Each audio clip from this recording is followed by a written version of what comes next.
Imagine a man who promises to change the world. A man who wants to connect your mind to a machine, take humanity to Mars, and create a new era where death might no longer exist. A genius, a visionary, or something much greater and far more dangerous than that. His name is Elon Musk, and while millions call him the savior of technology, others see something much darker in him. Some believe he may, unknowingly, be fulfilling ancient biblical prophecies that speak of a global leader, charismatic, admired, and obsessed with control. But is it true, or is it all just coincidence? The imagination of those who see signs where there are none. Today we'll analyze 5 intriguing signs that make some people wonder. Could Elon Musk be the Antichrist? Before you judge, keep an open mind, because by the end of this video, you might never look at the future, or at Elon Musk himself, the same way again. Sign 1, the man who wants to save humanity. Elon Musk isn't just a businessman. He speaks and acts like a man on a mission to save humanity. In his own words, the purpose of his life is to ensure the survival of the human species. It sounds noble, even heroic. But think about it.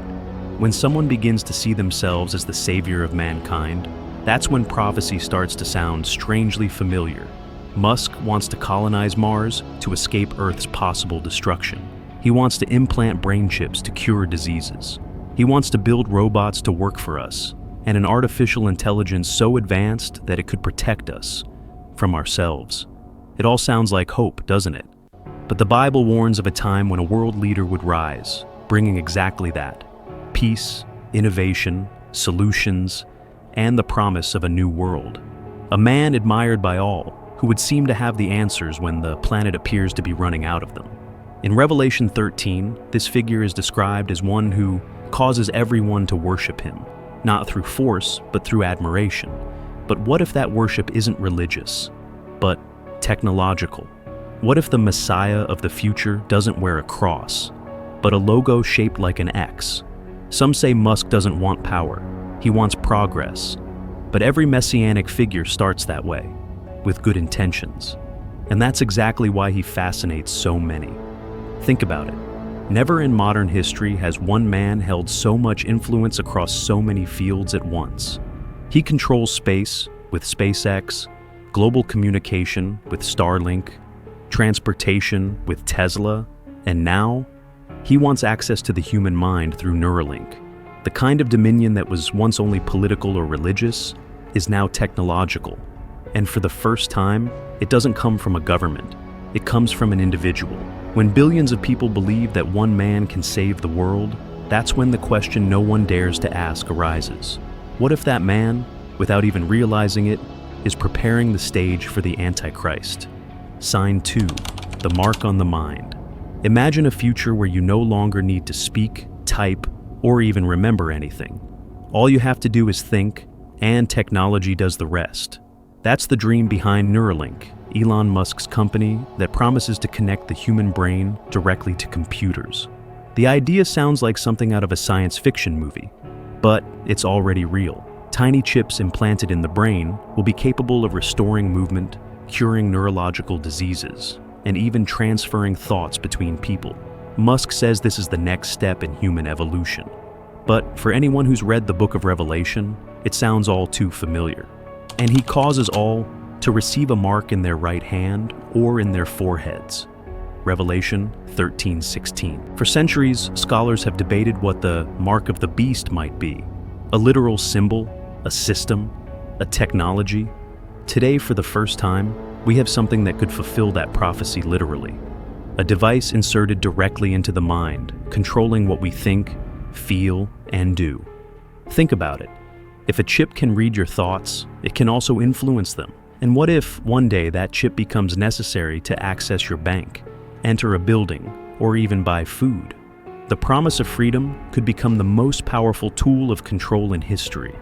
And the most curious detail, Neuralink is sold as an act of faith. Faith in science, in technology, and in a man who promises to free us from human limitation. That's where the biblical irony appears. The Antichrist wouldn't come saying, "I am evil," but offering healing, knowledge, and immortality, 3 promises that Neuralink, directly or indirectly, also makes. In Genesis, the serpent said, "For God knows that when you eat of it, your eyes will be opened, and you will be like God, knowing good and evil." And what is a brain chip, if not another attempt to be like God, to know everything, feel everything, control everything? Perhaps Elon Musk has no bad intentions. But like every great biblical story, the fall begins with the desire to cross the line God has set. And when the boundary between human and divine is crossed, the price always comes afterward. Sign 3, the conqueror of the heavens. Since the dawn of time, humanity has looked up at the sky and felt the same impulse. I want to reach it. From the builders of the Tower of Babel to NASA's engineers, that ambition has always existed. But Elon Musk has taken this idea to another level. With SpaceX, he wants to colonize Mars, build entire cities on other planets, and, in his own words, make life multiplanetary. For many, it's the greatest leap in history, but for others, it sounds like the repetition of an old biblical pattern. In Genesis 11, humanity unites to build a tower that would touch the heavens. They wanted to prove they didn't need God, that they could reach the divine on their own. The result? God confused their languages and scattered them across the earth. Because the problem was never going up. It was why they wanted to go up. Now, centuries later, a new leader rises, not with a tower, but with rockets that pierce the heavens. And he doesn't just want to reach the sky, he wants to live there. SpaceX openly talks about creating a self-sustaining civilization on Mars, where humans could start over. A new world, a new humanity, without borders, without limits, and perhaps without God. Think about it. If humanity gains the power to create life on another planet, it effectively becomes the creator. And that is the essence of the oldest temptation in the Bible, to be like the creator. Musk doesn't hide his admiration for transhumanist ideas. The belief that humans can transcend their biological condition and become something beyond human. It's the same dream the Antichrist would bring, a world without death, without pain, without the need for redemption. A paradise without Christ. The question is, when Elon Musk talks about saving humanity by taking it to another planet, is he saving mankind or simply taking it further away from its creator? And that's what makes Sign 3 so disturbing. Because in our desperate race to conquer the heavens, we may be repeating the same error of Babel, only this time with rocket engines instead of bricks and clay. Sign 4, the domination of communication. Few people realize it, but Elon Musk already possesses something that not even entire governments have: the power to connect or disconnect the world. Through the Starlink project, he has placed more than 6,000 satellites into orbit, providing internet access to virtually any point on the planet, places where even the state cannot reach. Musk's network can. The goal sounds noble, bringing the internet to everyone. But anyone who has read the book of Revelation knows that before the end, there would be a global system of influence, one in which no one could escape the reach of the world leader's message. And authority was given him over every tribe, people, language, and nation. Revelation 13:7. Think about that for a moment. For the first time in history, a single private company has planetary communication reach. In wars, governments have already depended on Starlink to stay connected. In remote regions, entire villages access the world through a network, controlled by one man. The Bible has always warned about the power of words. Faith comes by hearing, and so does manipulation. And what happens when the control of what we hear and see lies in the hands of a single system? Today, Musk is seen as a digital liberator, a man breaking down censorship. But the power to give voice is the same power to silence. And when the whole world is connected to the same network, it will take only one command to change everything. What you see, what you believe, what you think is true. That's exactly the kind of control the Antichrist would need. Not just armies, but narratives. And Elon Musk, with Starlink, X, formerly Twitter, and XAI, is building precisely that. A complete ecosystem of global information. And the most unsettling part, he does it all in the name of freedom. But Revelation shows that the final form of slavery will not come with chains, but with connections. The beast system doesn't need temples or altars. All it takes is a device in your hand, or a satellite over your head. In the past, prophets spoke of trumpets that would echo throughout the world. Today, those trumpets are satellite signals.